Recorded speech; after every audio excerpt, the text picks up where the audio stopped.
Las opiniones vertidas en el siguiente programa son responsabilidad exclusiva y total de quien las manifiesta. Gracias por escuchar sabersinfin.com Radio. Con una atención de su propietaria, Elisa Rivera Calleja, y más de 60 años al servicio de su salud, Farmacia Belén le ofrece, además de venta de medicamentos de patente, una atención personalizada con consejería médica.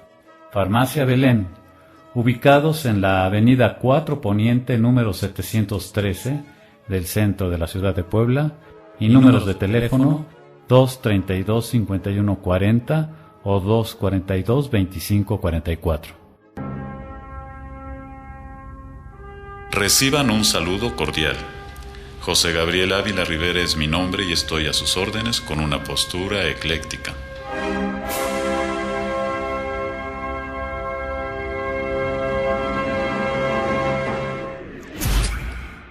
Good morning, guten Morgen, bonjour. ¿Y cómo se dice buenos días en ruso? Buongiorno en italiano. Sí, Buongiorno. Dobry día. Y buenos días a todos los que nos escuchan en Ohayou México, en gozaimasu. Puebla, en todos los lugares.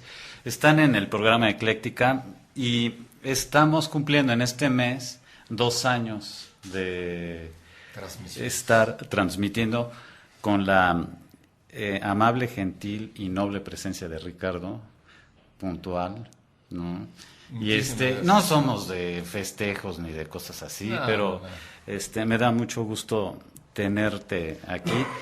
La integración de Alejandro Rivera ha sido verdaderamente espectacular y creo que sí podríamos decir que tenemos un programa de lujo con 2 expertos Y mira, Gabriel, en cuestiones y una bélicas. pléyade de invitados que hemos tenido el privilegio de recibir aquí, en este caso Ignacio, Marco, bienvenidos a esta comunidad de los que han pisado aquí alguna vez estos suelos y han hablado ante estos micrófonos. Yo les agradezco a todos a quienes hayan cooperado con nosotros en compartir estos espacios radiofónicos, donde quiera que estén. Muchísimas gracias por habernos apoyado, como le agradezco a Marco y a Ignacio que nos honren con su presencia el día de hoy. Gracias. Sí, muchas gracias. Gracias, Ricardo. Muchas gracias. Y Ricardo me había propuesto que hablásemos sobre armas militares alemanas que hubiesen estado en secreto, pero de repente recibimos una grata sorpresa con estos modelos a escala de tanques y un modelo de Un barco, un jaco. que hizo Marco Antonio Gómez.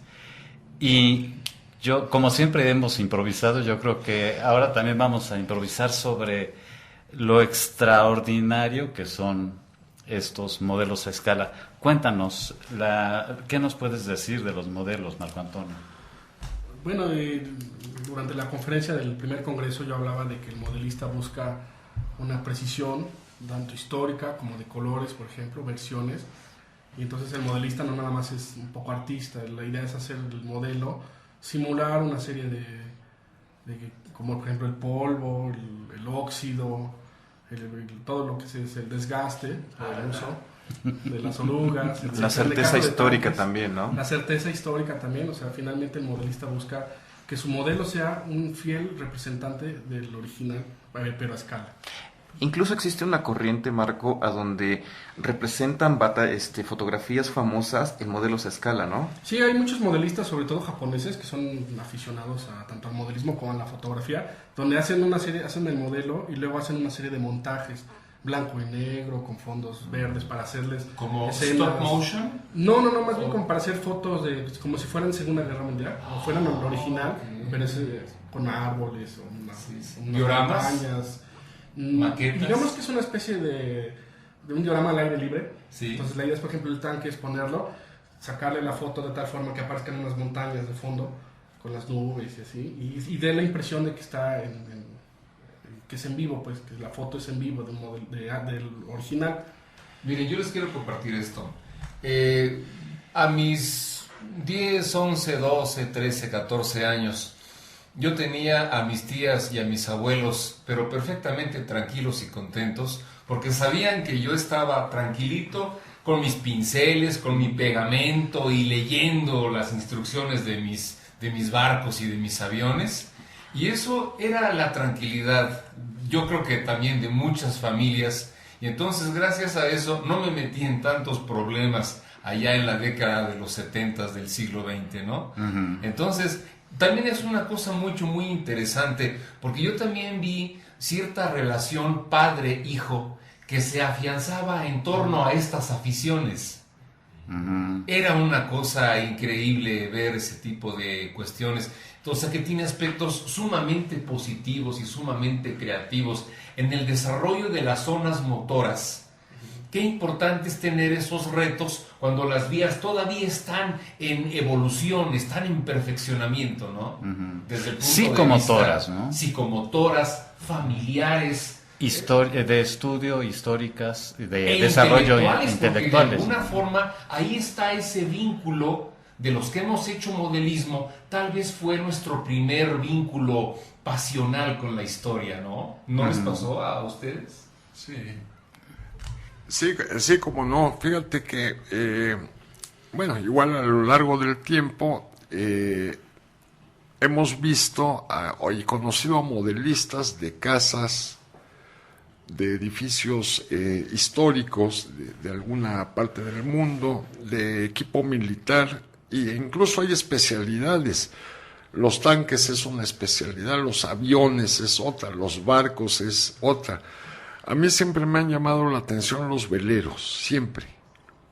Yo creo que son los artefactos más bellos creados por el hombre, ¿no? Un velero con todo el velamen desplegado, un clipper, por ejemplo, es un espectáculo verdaderamente impresionante, ¿no? Y el grado de conocimiento que llegas a tener cuando desentrañas los misterios de la jarcia fija y la jarcia de labor. Sí, y que te tienes que aprender los términos de palo de mesana, palo mayor, bauprés, verga, sí, los mocos de la verga, la cofia. Sí. E irse al carajo. Ajá, también. Así todo. La cubierta, popa, proa, babor, estribor, manga, eslora, calado, etcétera. Quiero que nos cuentes, por favor. Mira, compárteles también a ellos lo que me estabas diciendo de un barco que viste allí en Lisboa, un trireme. Era un trireme griego, lo veías en el aparador de una tienda de modelismo que parecía el Walmart, ¿no? Motores de todo tipo, motores jet de estos chiquitos, o sea, tecnología ya que era casi secreta hace 40 años, ahorita ya la podías comprar, ¿no? Una cosa impresionante. Y entonces para hombres, ¿no? Y muy hombres, a ver. Y veo el trireme en un diorama, en este caso, y veo 15,500 euros. Y dije, yo, por favor, ¿no? ¿Qué está pasando aquí, no? Entonces, como el portugués no es tan distante del español, le pregunto que por qué ese precio. Una cosa realmente de una belleza, y me dice, es que es modelo único, el modelista, este es modelo original, no hay otro, o sea, no puedes comprar tu cajita y armarlo, el kit no existe. No, es modelo único a esta escala y tal. Scratch Build. Sí. Los remos entrando en el agua que era de alguna resina, me imagino, los marinos con los músculos, incluso el efecto de la humedad del agua del mar y todo, no, un modelo, y por eso costaba 15,000 euros, ¿no? Entonces dije, bueno, si los tuviera, así como Carlos Slim, que llega y bota la tarjeta y cierra la tienda porque voy a escoger, pues sí, ¿no? Pero ¿y por qué no lo armas? porque no había otro modelo. Era modelo único. No sé, Marco, que nos diga cómo se llama eso. ¿O qué planos haces? Sí, así es. Se consiguen los planos y en base de una serie de cálculos se hace el modelo. Hay muchos materiales como madera, plástico. Y le llaman construcción integral o Scratch Build, como decías. Así es. Scratch Build. De que raspas y tallas y haces tú. Sí, así es. Bueno, que por cierto, aquí Marco e Ignacio han traído un par de modelos de tanques. Probablemente no los vean bien por la cámara, pero este tanque acaba de ganar aguas, Ricardo, porque hasta nervioso nos pone. Acaba de ganar el premio nacional en la especialidad, ¿no, Marco? Sí, así es, ganó primer lugar y además ganó mejor tanque del evento. Entonces tiene 2 premios.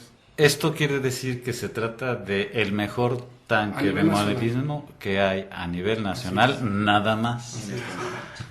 Pero en esta escala o en sí, general. En esa categoría. Ajá. O sea, bueno, en primer lugar en la categoría, que era tanques de modernos, pero además ganó mejor tanque de todos los tanques. Lo eligieron como el mejor tanque. Es escala 1.72. 1.95. 1.95. Un 35. ¿Qué quiere decir en las escalas 1.35? Para ponerlo fácil, yo multiplico por 35 todas las partes del tanque y tengo el original. Así es. Sí, por eso es 1.35. Sí. Digamos que se reduce 35 veces o 35 reducciones sobre el metro, que es la base. Sí. Ahora, ¿qué es lo que hace de este tanque un primer lugar en función de sus características? Pues mira, ahí sí ya es un poco más al gusto del juez, pero tiene que ver mucho con el detalle que se le pone, los efectos, la pintura.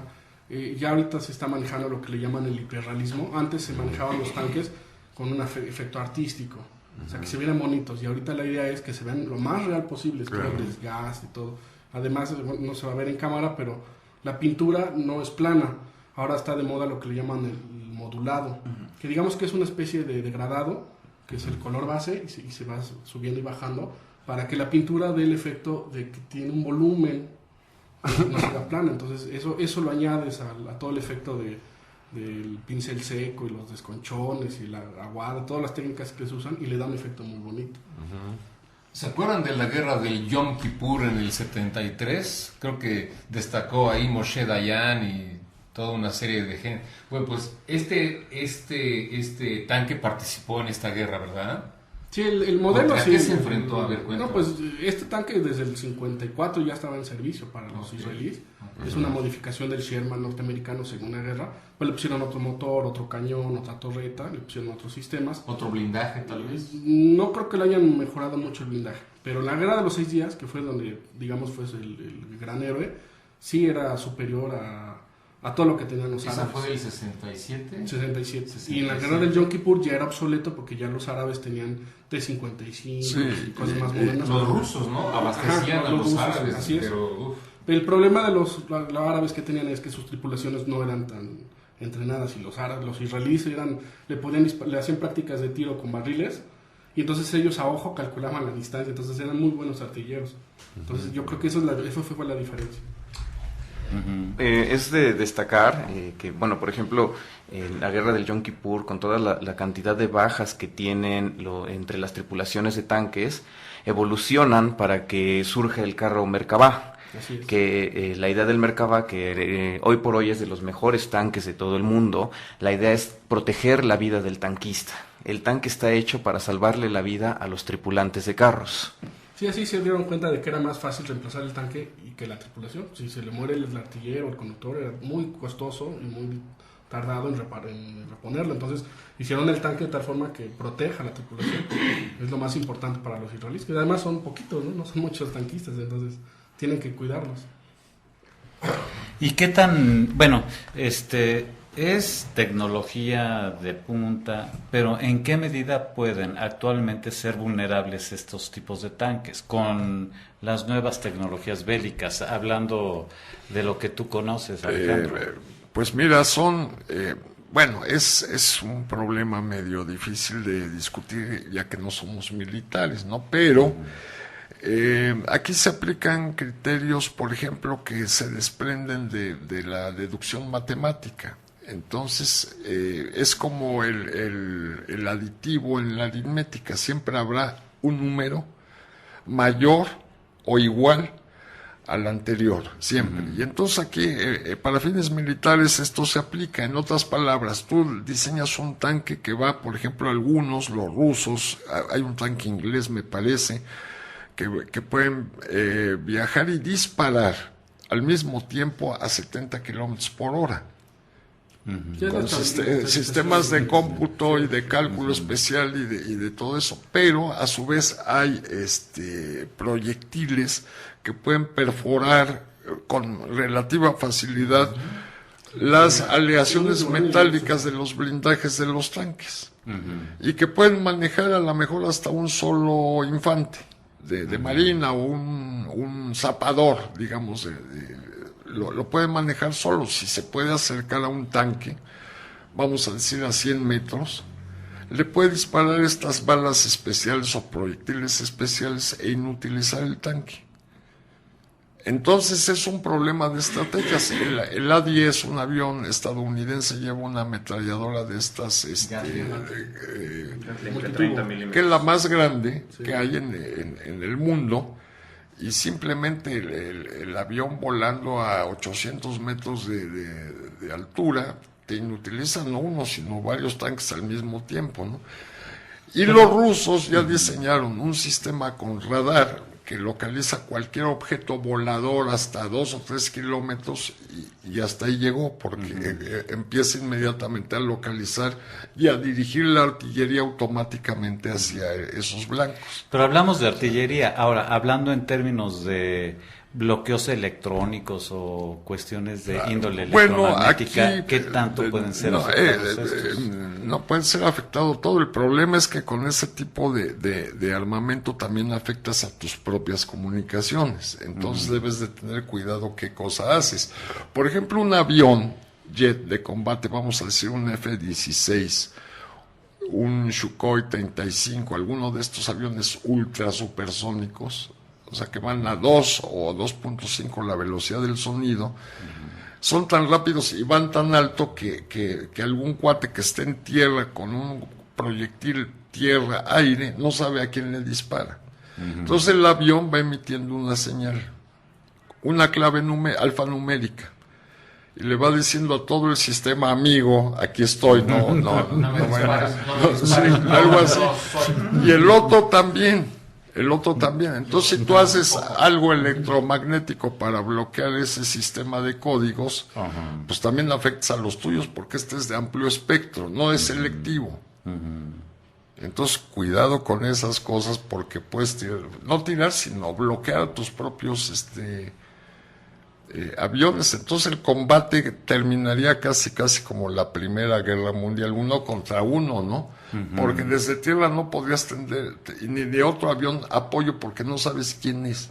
Vas tan rápido, el piloto no tiene tiempo de procesar la información. La señal del cerebro no llega tan rápido como lo que está pasando realmente en el aire, ¿no? Eso es un problema interesante de estrategia militar, ¿no? De estrategia del aire.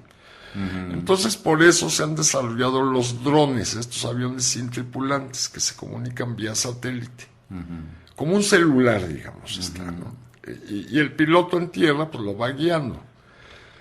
El problema es que sí lo puedes bloquear con relativa facilidad. Hay tecnología para eso. Entonces lo bloqueas y el piloto el piloto en tierra ya no ve nada. O sea, ¿qué está pasando? Y les han tirado varios aviones ya en Afganistán con una tecnología de piojito, diríamos.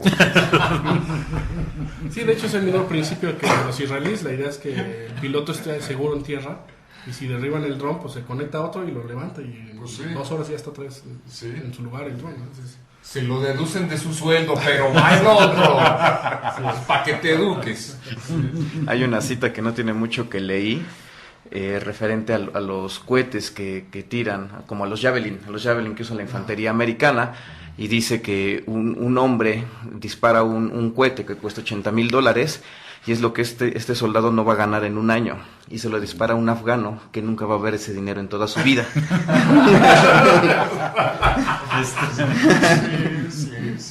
Desgraciadamente, con todo agradecimiento, David Méndez en Controles me está marcando como el dios Cronos que tenemos que ir a un corte, pero regresamos en un momento.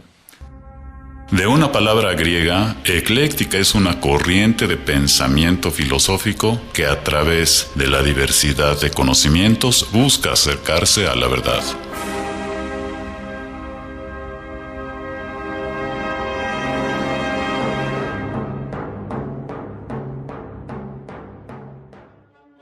Con una atención de su propietaria, Elisa Rivera Calleja, y más de 60 años al servicio de su salud, Farmacia Belén le ofrece, además de venta de medicamentos de patente, una atención personalizada con consejería médica.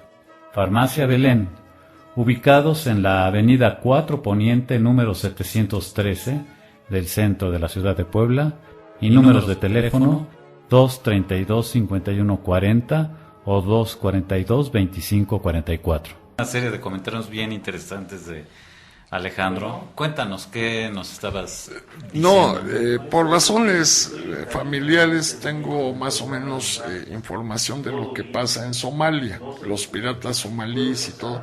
Somalia es un país que ya no existe más que así en la historia, porque ya no tiene gobierno, no tiene nada, es un estado que simplemente tiene gente, pero no es ningún estado, ninguna nada. Entonces han dado a la piratería y secuestran barcos cargueros, petroleros, etcétera, los llevan a varios puertos en Somalia, y no le hacen nada a la tripulación, hasta eso hay que decirlo, ¿no? Pero te tienen ahí secuestrado hasta que tu empresa tiene que pagar 5 o 10 millones de dólares, ¿no? Entonces, las compañías europeas que llevan, por ejemplo, petróleo por el canal de Suez, no podían permitir que esto continuara, porque pues además le salen una super lana, ¿no? Y entonces varias marinas empezaron a patrullar los barcos, la marina danesa, la marina inglesa, etcétera, pero el tránsito de barcos cargueros es tan grande que no mandaban ahí, vete con un destructor, o sea, es un barco pequeño, podía estar en servicio 2-3 semanas y tenía que regresar a reabastecerse y todo, ¿no?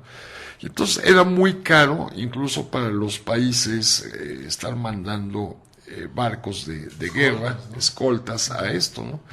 Entonces varios se ofrecieron de voluntarios, entre comillas, cobrando una super lana, a ir en los barcos. Y uno de ellos fue la marinos rusos.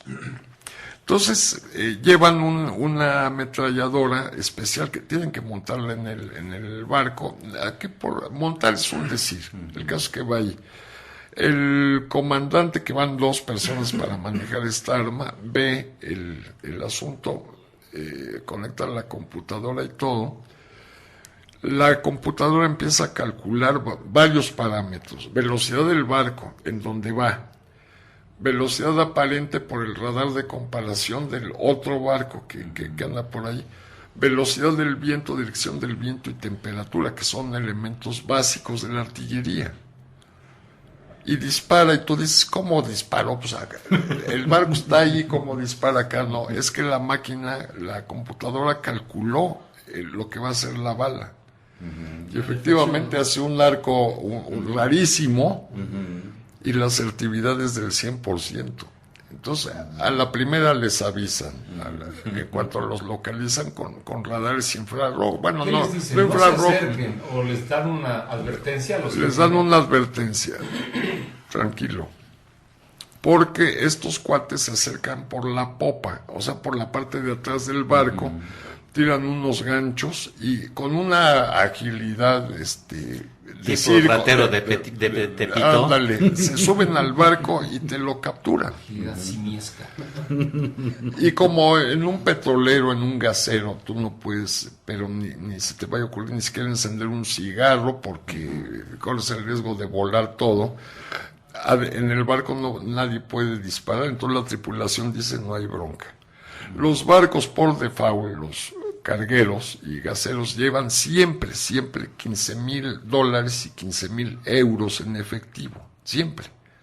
Es una regla internacional, entonces van y si no se pueden llevar el barco, se vuelan eso, y herramientas. Se vuelan herramientas a lo bestia,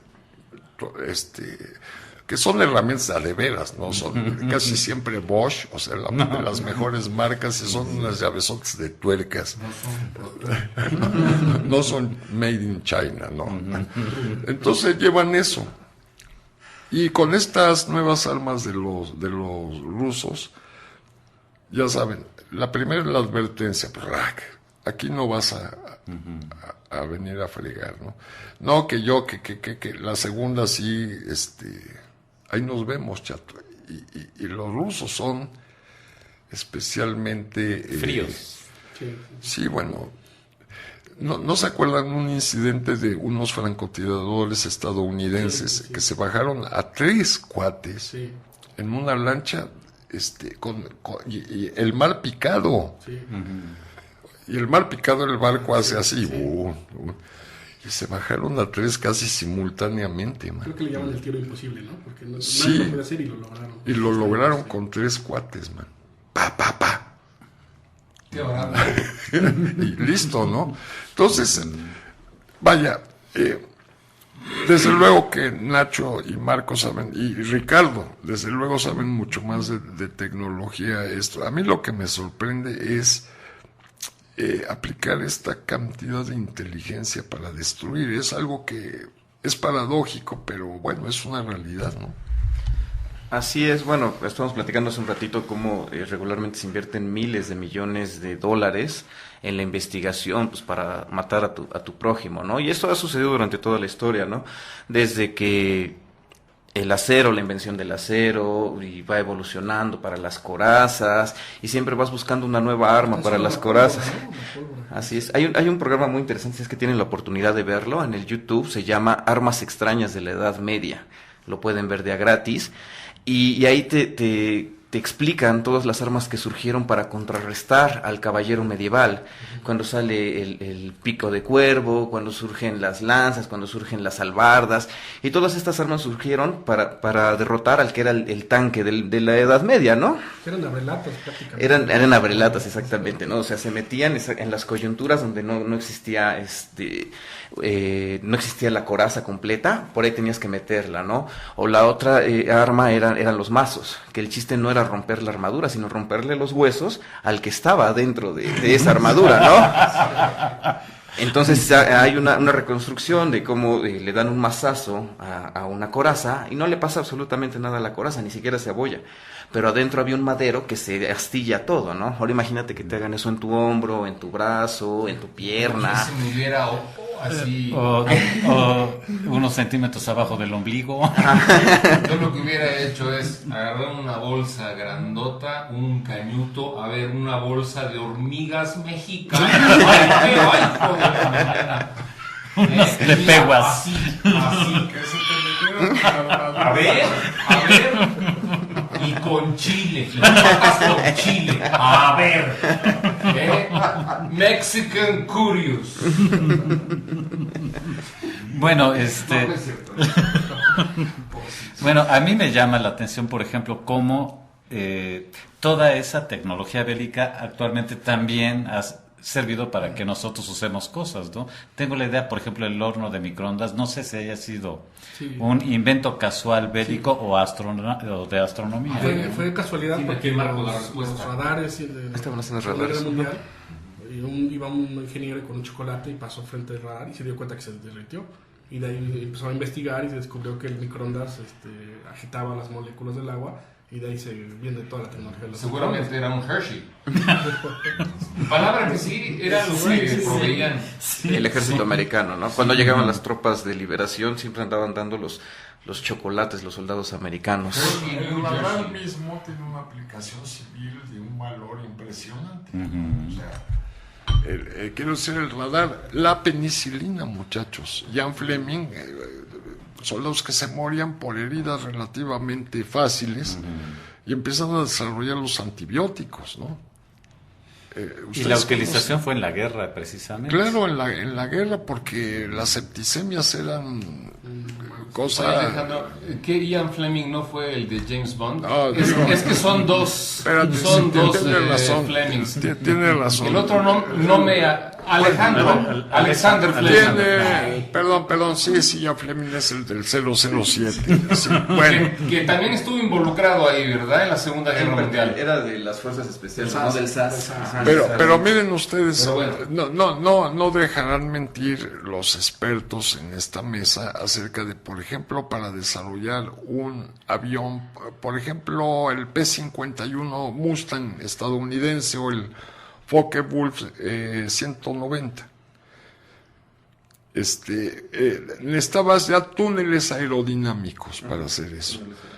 Y un desarrollo de la aerodinámica, que es una teoría matemática bastante pesada, indigesta, diría yo, para que un avión de hélices pueda volar a los límites de esa ingeniería, que son más o menos los 600 kilómetros por hora.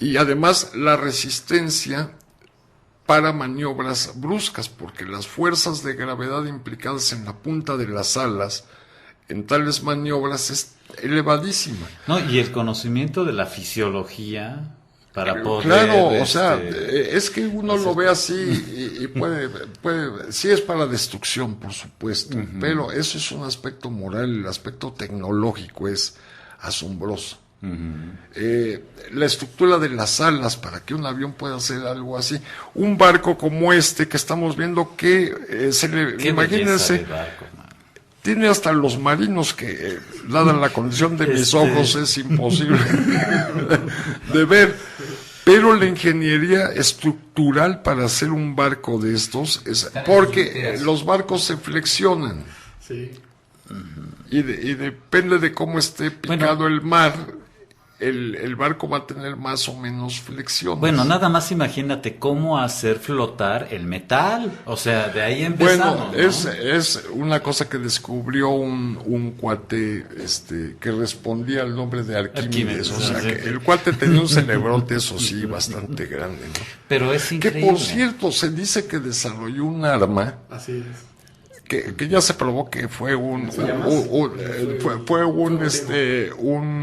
de estos mitos urbanos, porque eso técnicamente no era posible que lo hiciera. El tener lentes convergentes y dirigirlas a un barco y quemarlo, como una lupa cuando uno quema de chamaco. Yo enciendo a veces los cigarros con eso, ¿no? Bueno,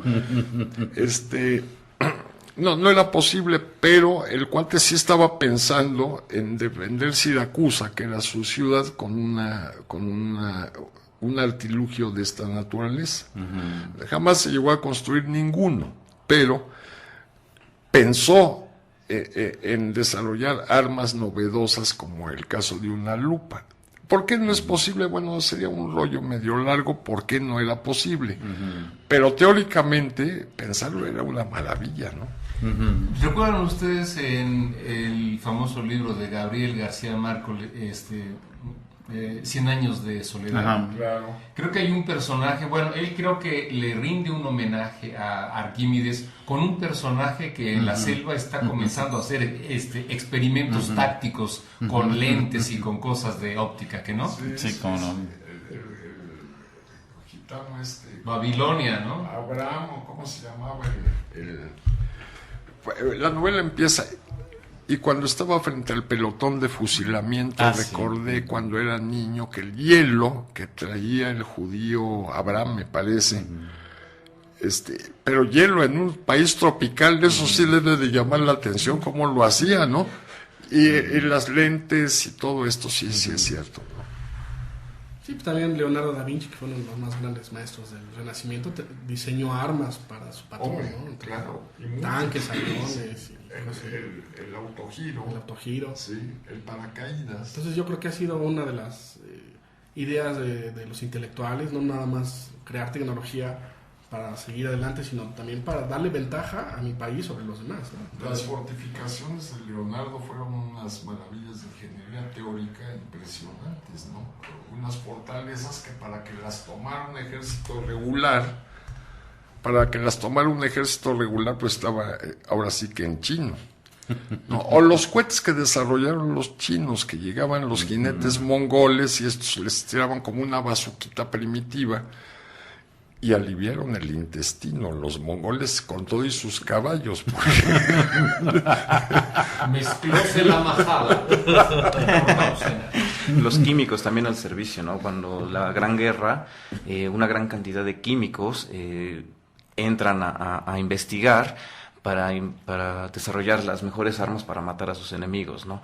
Para que surja el fosgeno, para que surjan todos esos gases venenosos, que eran armas terribles, ¿no? Y cuando estalla la Segunda Guerra Mundial, uno de los primeros temores era que existiera otra vez una guerra de gases.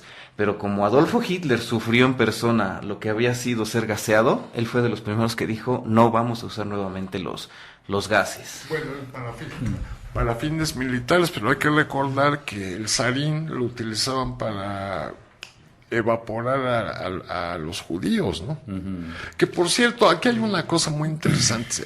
Se dice, los alemanes crueles, no sé qué, acabaron con 6 millones de judíos, gitanos y demás.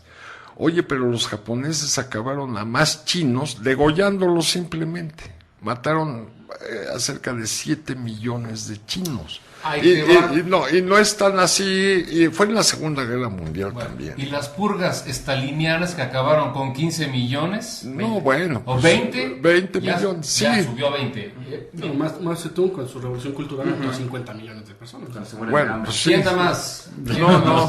Y en Europa Occidental, los que por quítame de ahí estas pajas, te ibas a la hoguera mediante cierto diálogo que tenías con algunos cuates acusados de brujería. Sí, ¿no? En la Inquisición. Bueno, las guerras biológicas también llaman la atención cuando lanzaban desde enfermos de peste a través de... cosa que todavía sigue de alguna manera, la guerra biológica a través del desarrollo de gérmenes altamente resistentes, y ese absurdo de que el virus de la viruela todavía lo tengan en laboratorios es terrible, ¿no? Bueno, pero yo quisiera hacer una pregunta a Ignacio, a Gabriel, a Ricardo, a Marco. Se dice que la violencia no es innata en el hombre. Un buen amigo, Santiago Genoves, que acaba de morir hace relativamente poco, un antropólogo, han de recordar ustedes la Cali, la balsa.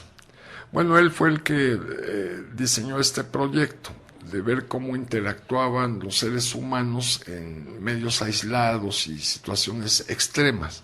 Investigó a los vascos cuando la ETA era terrible, a la guerra religiosa en Irlanda, y entonces, ¿por qué una persona que bajo ciertas condiciones es sensata y tranquila, en otras condiciones se vuelve un asesino? ¿Cómo crees que te premie un determinado grupo? Te premian por matar a más del otro grupo. O sea, eso como que no es lógico. Entonces, ¿por qué creen ustedes que se desarrollan estas impresionantes tecnologías, pero sin un porqué claro, razonable y éticamente aceptable, ¿no? Decía Napoleón que un hombre no está dispuesto a morir, pero lo daría todo por un listoncito de colores. Entonces,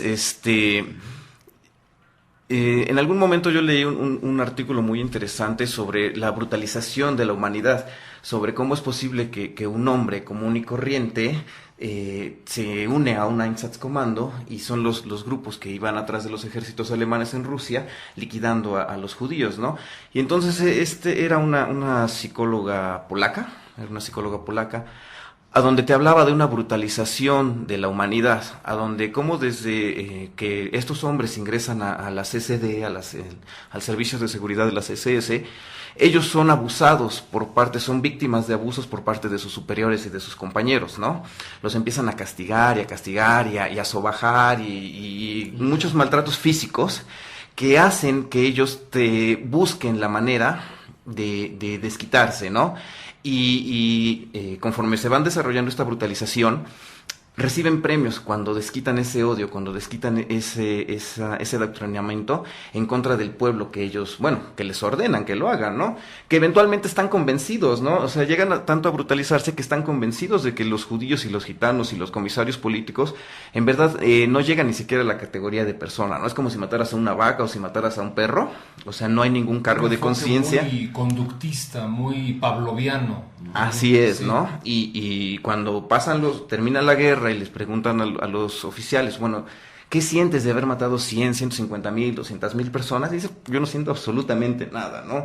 O sea, ese fueron mis órdenes, fue mi deber, cumplí mi deber para mi nación y se acabó, ¿no? Y te comparan, ¿no? Pues ellos perfectamente podían terminar una tarde de matanza, de irse con su esposa y con sus hijos, llorar, o sea, hablaban de que escuchaban una canción de violín y podían llorar de la tristeza, ¿no? Por cómo los conmovía la música, pero no los conmovía haber liquidado una tarde a 10,000 personas. Es como un desapego emocional, ¿no? Ajá. Es como que... Yo les recomiendo mucho la lectura de Erich Fromm. Él hizo un estudio muy interesante de la violencia y conforme a lo que él vio en el sistema nacional socialista.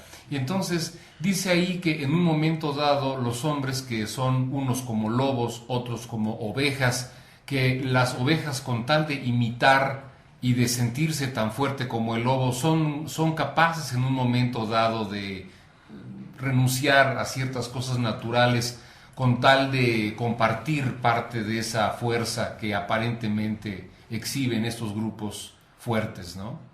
Por eso así, pero hay que profundizar más en esa lectura. No soy ni experto ni mucho menos. Ese libro cayó en mis manos a los 13 años y ojalá que ahorita a mis 53 volviera a caer en mis manos para leerlo bajo una luz distinta, ¿no? Sí, yo recuerdo El Señor y las Moscas, que es hace un planteamiento de un avión que cae en una isla con unos estudiantes de William Golding. Yo lo vi en película. Sí, el libro es sensacional porque plantea pero miren, algo mucho más sencillo que creo que muchos de nosotros hemos vivido es cuando vamos a un estadio de fútbol, por ejemplo, ¿no? Voy con mi camisa águila, o sea, mi tótem, mi símbolo águila, y voy a jugar contra del Puebla. Voy a juntar y diciéndoles a todos sentaditos bien, muchachos, para echar bien las porras, no, o sea, un albur corriente. Bueno, el caso es que voy a jugar yo que estoy en las gradas, número 12. Voy a jugar contra los Leones de ¿quién son los Leones? Ya no hay Leones, los Tigres de no sé dónde, el otro tótem. Y es una persona que en otras condiciones podríamos estar charlando aquí tranquilamente, pero allá hay una circunstancia diferente. De una manera muy artificial somos enemigos y somos capaces de rompernos la cara o incluso matar al otro, como ha ocurrido N veces en los estadios del mundo. Métete al estadio del River Plate cuando el Boca Juniors va a jugar, a ver cómo te va, o el Atlas Guadalajara, por decir algunos, ¿no? Entonces, ¿qué es lo que motiva ese cambio de conducta? Mi identificación totémica y ritual con un uniforme, un color y un símbolo, ¿o qué es lo que pasa ahí? Que yo puedo darme de golpes contigo, Ricardo, en esa circunstancia. El listoncito de colores que estaba mencionando Ignacio, ahí va o sea, lo que debería de quedar bien claro con personas como Marco, como Ricardo, como Ignacio, es que hacen estas cosas cautivados, yo creo que por una parte de la historia que la mayoría de los historiadores profesionales no toman así muy directamente. ¿El aspecto técnico no es muy apreciado? No el aspecto técnico, el hecho de estar a lo mejor contabilizando la eficiencia de las armas a través de la cantidad de muertos que producen. Entonces los historiadores profesionales hablan de la batalla X, pero la hablan de una manera muy marginal. Nunca se meten de fondo a ver las tácticas militares, porque eso implica estudiar precisamente táctica militar. Un modelista no puede ser un modelista si no es un estudioso de la historia militar, como hay historia económica, historia cultural, historia religiosa. ¿Por qué diablos no va a haber historia militar que es, nos guste o no nos guste, lo que en realidad ha movido a las naciones y a los bloques ideológicos del mundo? Vas a desembocar en aquel comentario que te hizo algún militar, por favor, compártenos esa anécdota. De lo de los satélites, dices. Sí, pero ¿qué es lo que terminó diciendo un militar en cuanto a la diferencia de los dos sectores, el civil y el pues militar? Como a Marco también le pasó, me estaba hablando de satélites y que tenían información así muy especial y todo. Yo dije, bueno, pues sí, me parece normal, ¿no? Y poco a poco, a medida que fue hablando del tema, me di cuenta de que el cuate, pues, no me estaba engañando porque él realmente lo tomaba en serio. En serio. Le dije, pues, ¿cómo crees? Yo tengo una estación personal de satélites que veo esto todos los días y en varios canales y no sé qué, y entonces se queda viendo lo mismo que le dijeron a Marco, que ahorita no los platique. Sí, y ustedes los civiles tienen eso, pues, chato. ¿Por qué no? Fíjate, yo fui radioaficionado muchos años. Y en la ley está que aunque yo tuviera 99 años y estaba activo, siempre iba a ser primera reserva. Porque sabía radiotelegrafía y sabía técnicas de diseñar antenas en 3 patadas y levantar una estación de radio de emergencia en 3 patadas, con la tecnología de hace 20 años. Ahorita ya es mucho más fácil. Un soldado en cada hijo te dio, ¿no? Sí, entonces yo dije, siempre voy a estar en la primera reserva, ¿no? Sí, bueno, lo que pasa es que platicábamos hace rato de que precisamente con lo del modelismo conocimos a un coronel que después ascendió a general y dimos clases aquí en el 9º regimiento porque él veía y nos escuchaba platicar y veía nuestros modelos y le dábamos información y decía, ¿cómo es posible que ustedes como civiles sepan más de tanques y de historia que mis soldados, que mis oficiales, ¿no? Pero el primer paso es reconocer las flaquezas de algo para que se mejore, ¿no? Fue una actitud honesta de este coronel y la voluntad de acercarse a donde quiera que esté la inteligencia. Yo creo que ese es el primer paso para cosas muy buenas, ¿no? Así es, yo creo que ahorita que decías un soldado en cada hijo te dio, y yo creo que es bien importante para nosotros como mexicanos. Estaba yo platicando en el Congreso de Historia Militar con los de la revista Armas, sobre esta falta de sensibilización que tenemos, de cuál es el papel del ejército mexicano, ¿no? Ya estamos a punto de terminar. Yo creo que en realidad nosotros como sociedad, yo que no sé de historia, pero aún así no conozco mucho del ejército mexicano, nos falta entender, y a los soldados les falta entender cuál es su papel, no en el día de hoy ni en el ayer, sino su papel que va a ser en la historia, ¿no? Tú vas a tener un papel en la historia que va a definir qué es lo que va a pasar el día de mañana, ¿no? Se vituperan a los soldados, se vituperan a los policías, pero yo creo que es importante que también les demos su mérito. Tienen su mérito. Es ignorancia que hay que... Bueno, yo pienso que es un error político.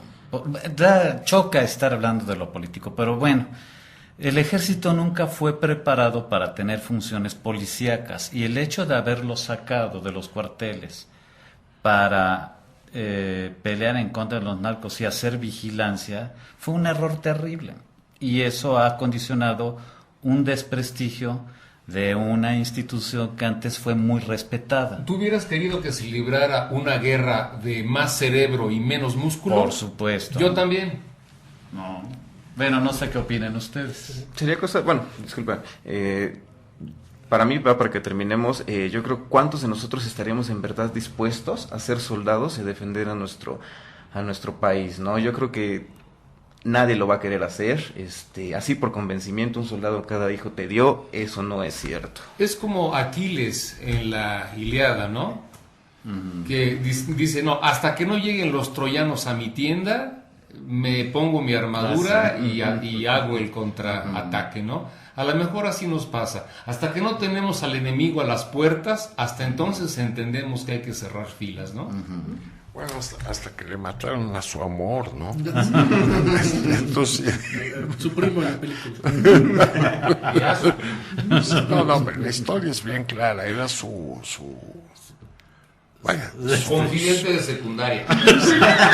Bueno, no, es que esto es difícil, pero fíjense de lo que hablan los himnos nacionales.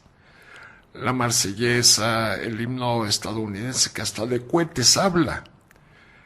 El himno mexicano, mexicanos al grito de guerra. Y de cañones de 12 libras, por cierto.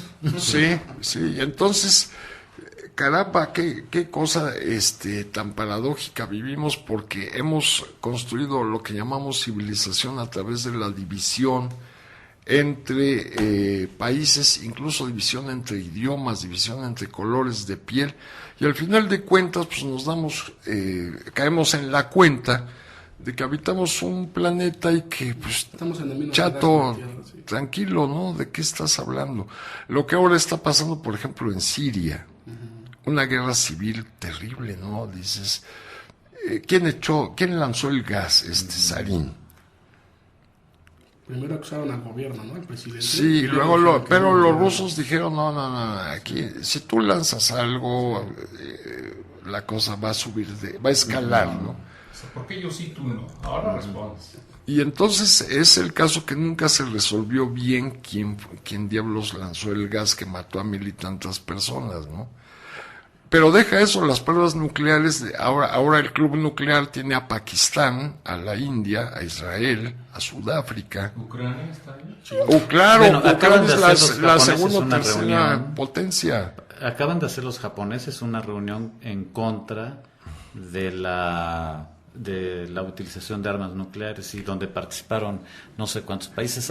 Después de que nos metieron en una bronca por su planta en Fukushima, entonces ahora sí, no, espérense muchachos, son las paradojas de cosas así, ¿no? Los rusos y los gringos, cuando detonan sus primeras bombas de hidrógeno, mandan a batallones en el supuesto de que van a observar la detonación y los ponen en el área de influencia de la radiación lanzada por las bombas, los 12. Y empiezan a hacer el seguimiento de estos batallones de soldados, pues, por supuesto casi todos con leucemias. Y ¿qué pasó en el Chernobylazo? Que por cierto tenía un gato que se llamaba Chernobyl porque era terrible, ¿no? Pues sí es peligrosa lo que se derivó de la aplicación militar, ¿no? De John Wayne y todo el elenco que filmó sus películas allá en el desierto donde habían hecho pruebas nucleares. Y todo el elenco de esas películas a seguir la misma suerte, ¿eh? Puede ser. ¿Cleopatra? No, una de Loé. No, era Gengis Khan o no sé qué diablos. No, yo no me acuerdo, pero sí, leí algo de eso, que mucha gente había muerto de esto.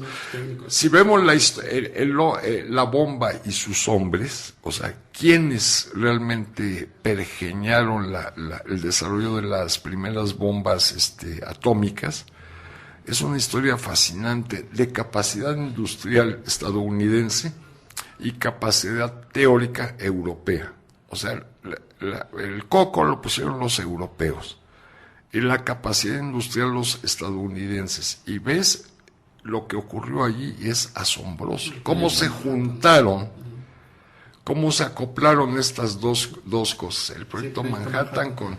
De hecho, teóricamente pensaban que la fusión iba a continuar eternamente, entonces la echaron sin saber realmente qué iba a pasar, si se iba a acabar. Bueno, o si iba a continuar, sí.